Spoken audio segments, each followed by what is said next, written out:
Okay, well, I'm showing 12:30 Eastern time. Thanks everyone for joining our second session.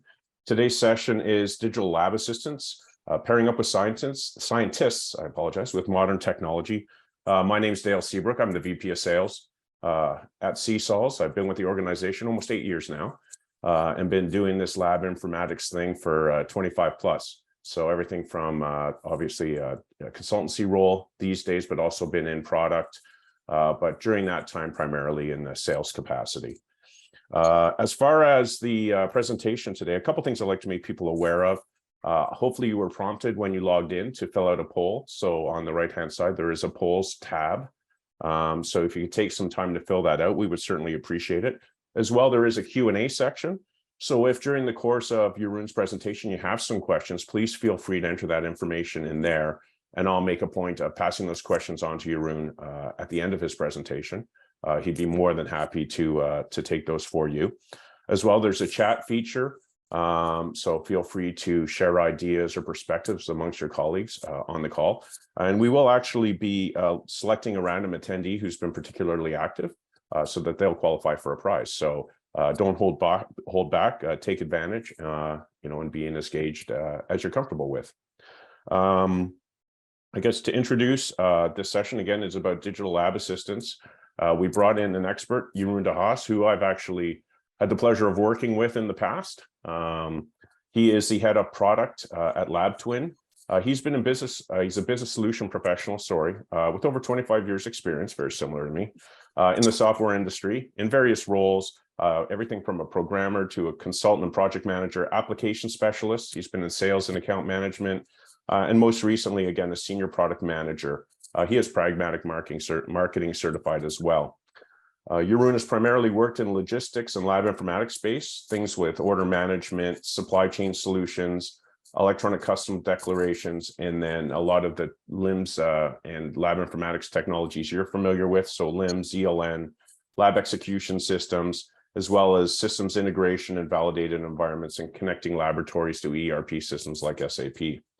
Next to all of these things, he has a pretty significant passion around advanced analytics, AI, and machine learning. All those things, along with the other technologies we've talked about, to help drive data-driven decisions. So it's my privilege and pleasure to introduce Jeroen, and take it away, Jeroen. Thank you so much, Dale. And yeah, it's been a while that we have worked together, but always a pleasure. It is. It truly is. Cool. Yeah, so today's talk is about digital lab assistants, really looking at how to enable researchers to act quicker and, of course, also improve the quality of data.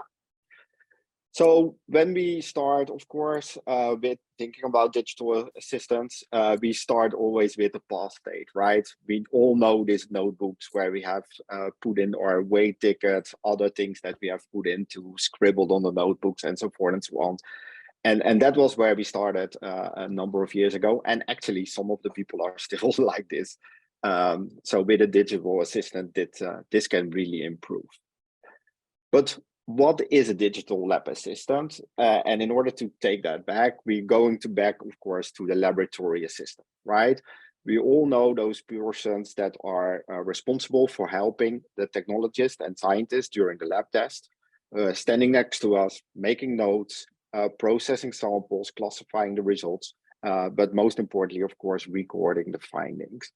And it's a very important job, but there isn't always time to do that. So a digital lab assistant, of course, could help here. But to really define their roles, we have to look into what are the do's and don'ts and best practices for those people, right?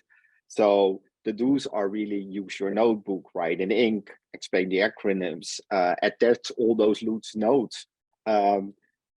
Most importantly, of course, track and save your complete lab notebooks, keep them on the lock, cross-references with other experiments, where the don'ts, of course, are blot out or erase mistakes, modify some data, rip out pages.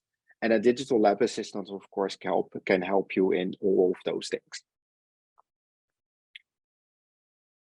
So to go back in a little bit of history, voice recording and voice recording instead of a paper notebook. Voice recording is been there for a long time, right? In 1877, Thomas Edison invented the phonograph, and that was, of course, followed by other inventions. And if you look on the left side, you see many things that went from that invention to where we are now, right? The 21st century. Everybody has a digital camera or a digital phone. Everybody has a smartphone. Everybody has that capability of voice recording in it. But we don't make really use of it, especially not in the lab, but also in our daily life. We're getting more used to it, but still there is a lot of things that we can do with it. So I have added a poll to ask what is being used at your home, and let me share the poll results so everybody can see that. So what I see there is a lot of Google, Alexa, Siri,